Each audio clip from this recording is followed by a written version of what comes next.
Bismillahirrahmanirrahim.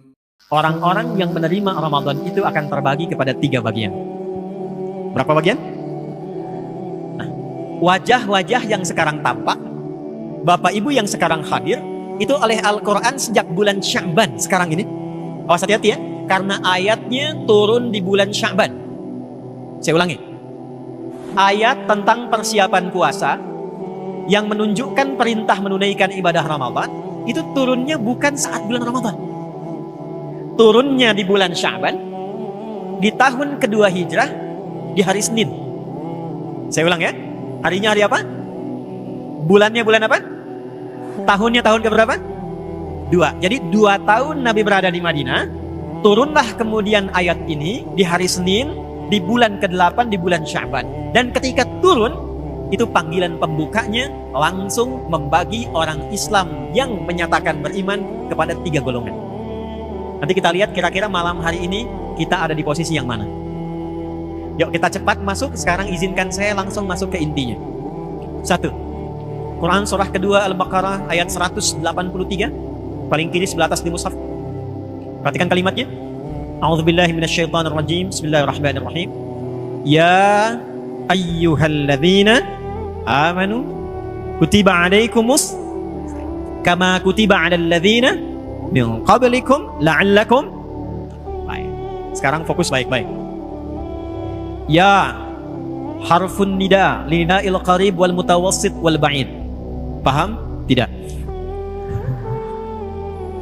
Ya huruf yang khusus digunakan untuk memanggil dengan 3 keadaan objek.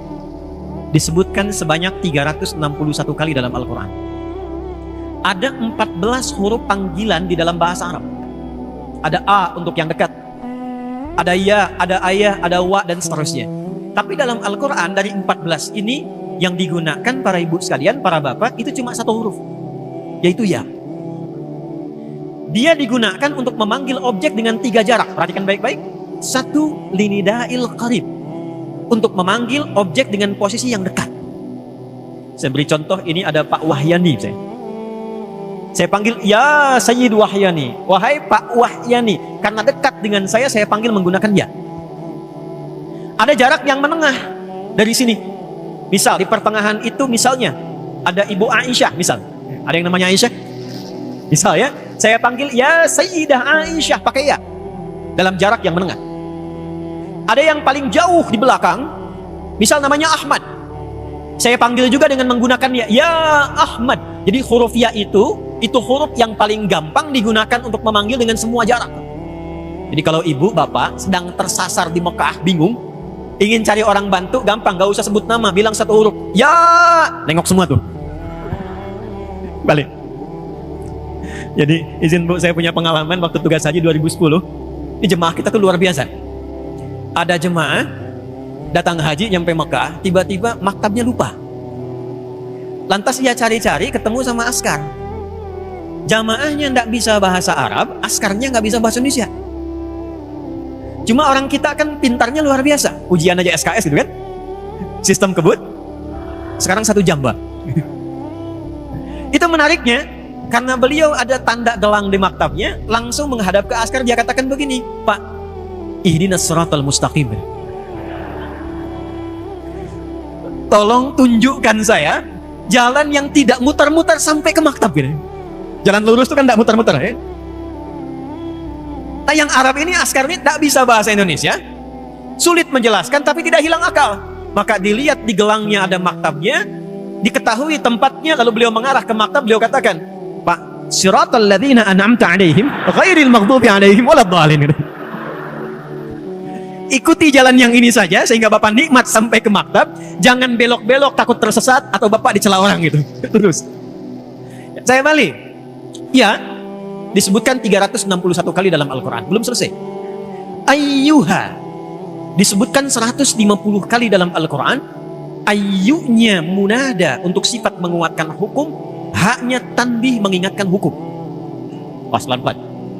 Jadi kalau ada ya ketemu ayyuha, maksudnya dengan kata ayyuha ini Allah meminta semua yang dipanggil dengan semua objek tadi silahkan fokus, seakan-akan Allah katakan begini, hei semua tanpa kecuali, aku tegaskan ya, aku ingatkan ya, ada hal yang penting yang akan aku sampaikan dalam informasi ayat ini.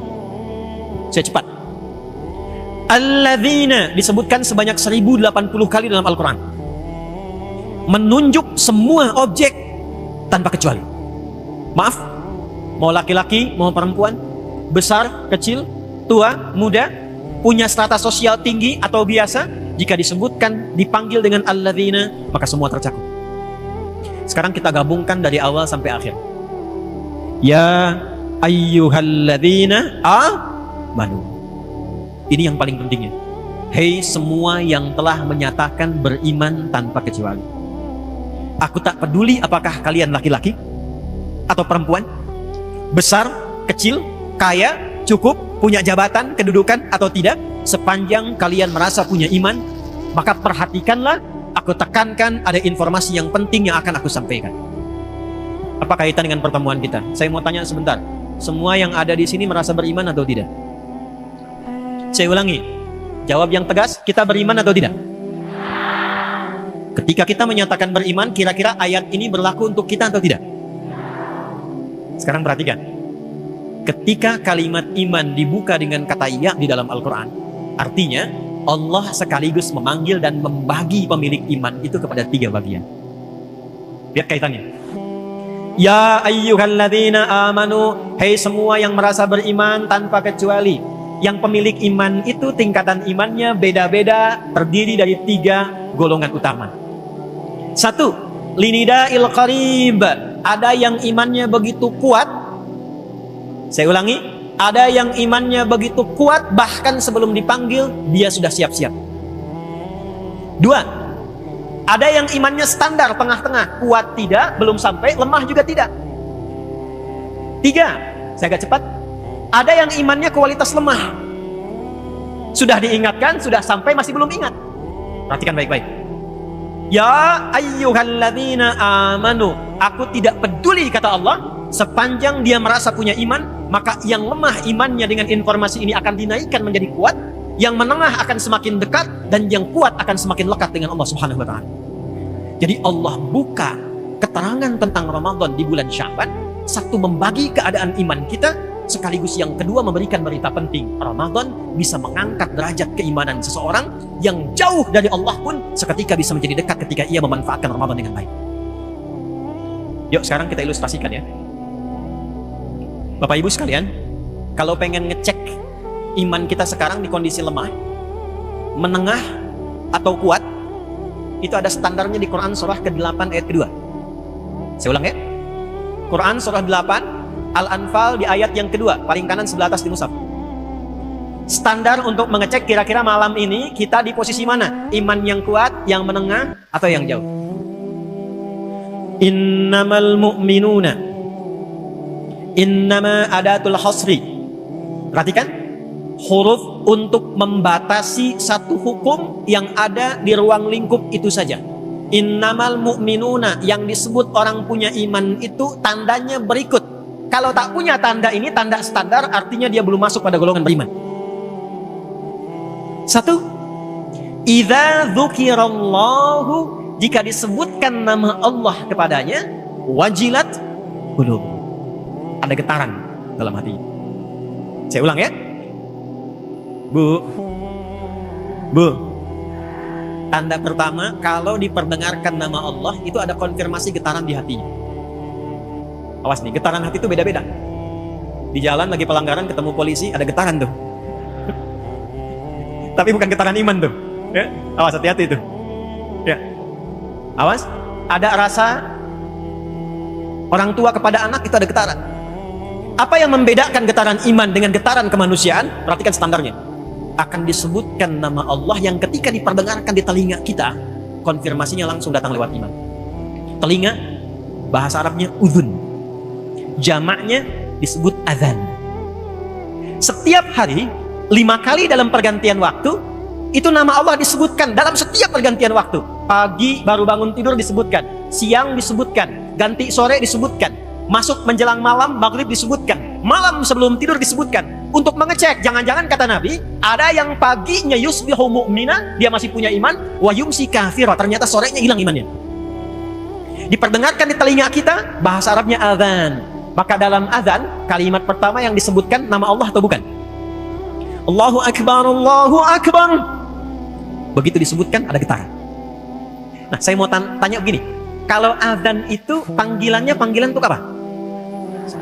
Itulah sebabnya kenapa dalam Al-Quran sholat satu-satunya ibadah yang disebut dengan iman. Ada sholat, ada zakat, ada puasa, ada haji. Hanya sholat ibadah dalam Al-Quran yang namanya disebut dengan iman. Al-Baqarah ayat 143, paling kiri sebelah bawah di mushaf. Lihat di ujungnya. Allah. Wa ma kana Allahu liyudhi'a imanakum. Kalau ada orang sholat dilakukan dengan imannya, tapi dia nggak tahu kiblat, maka karena imannya kepada Allah, dia menghadap dengan berkeyakinan dia menghadap kiblat. Kata Allah, imannya itu yang aku nilai sebagai sholatnya. Perhatikan. Dan kata sholat dalam Al-Quran itu menjadi pembuka kata yang disandingkan dengan iman. Jadi kalau teman-teman baca Quran, mencari kata iman pertama dalam Quran disandingkannya dengan sholat. Al-Baqarah ayat 3, alladzina yu'minuna bil ghaibi wa yuqimunas. Ada orang-orang takwa yang cirinya dia punya iman konsisten, pembuktian pertamanya dalam sholat. Maaf, jadi kalau pengen ngecek iman kita itu standarnya rendah, menengah, atau kuat, maka cek dalam sholat. Bagaimana cara ngecek dalam sholatnya? Inilah detailnya Al-Quran. Al-Baqarah ayat 238, paling kanan sebelah atas, pojok. Lihat kalimatnya. Hafizu alas salawati was salatil wusta wa qumu lillahi qanitin. Kata Allah, coba cek, kira-kira orang yang muslim beriman itu tahu waktu sholat untuk menjaganya atau tidak? Yuk sebentar. Subuh besok jam berapa? Jangan lihat sini, gak ada. 4:35, 4:24. Terjadi perbedaan pendapat waktu sholat subuh. Di mana ini ahli hisab? Ya, ini menunjukkan kita datang dari tempat yang berbeda-beda. Ya, baik. Kita ambil yang standar, misal 4:35, 4:27. Tadi dilanut 4:26 saya. Ambil 4:27 lah ya, izin Pak ya. 4:27, 4:35 komat beliau. Lihat, 4:37. Allahu Akbar, Allahu Akbar. 4:37. Begitu dipanggil, saat dipanggil kita langsung sadar, ya Allah sudah azan, siap-siap sholat. Ini adalah menunjukkan iman yang standar.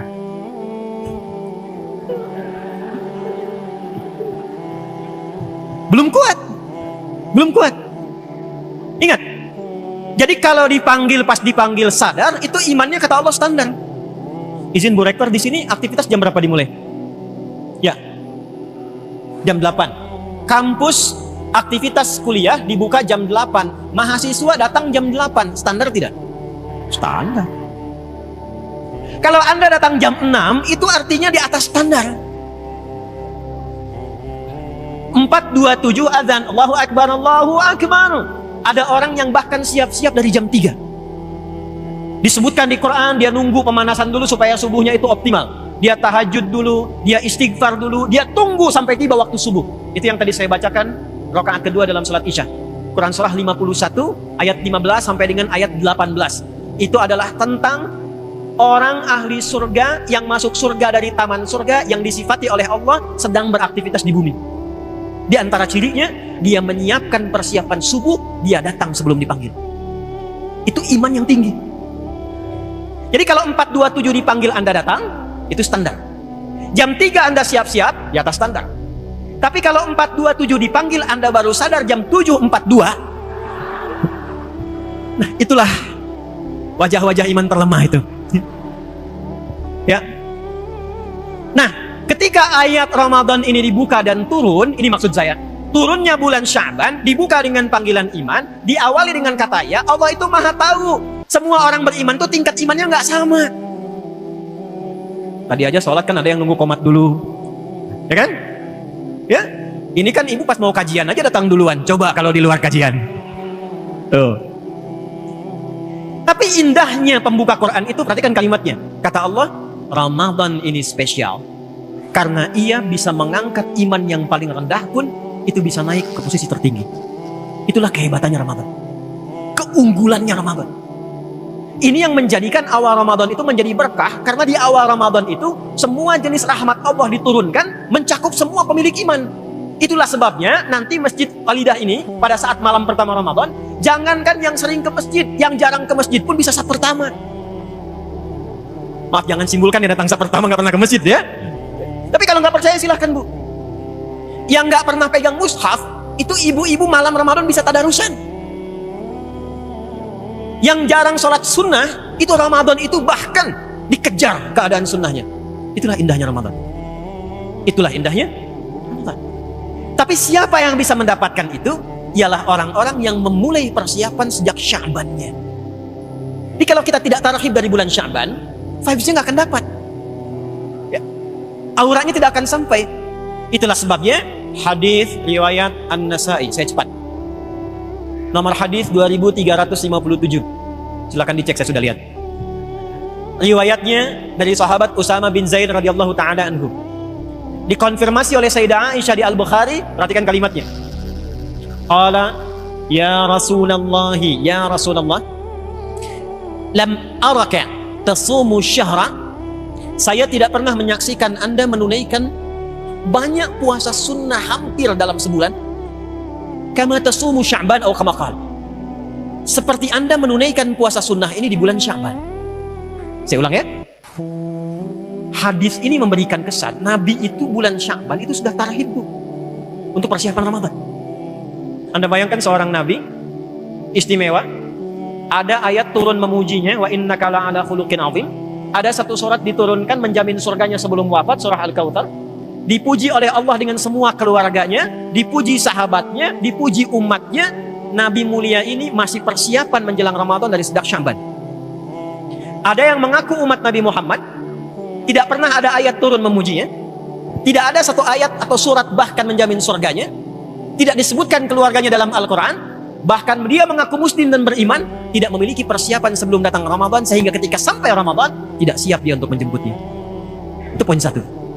Karena itu tolong malam hari ini silahkan dicek kira-kira berada di level mana keimanan kita dan seperti apa persiapan menuju Ramadan.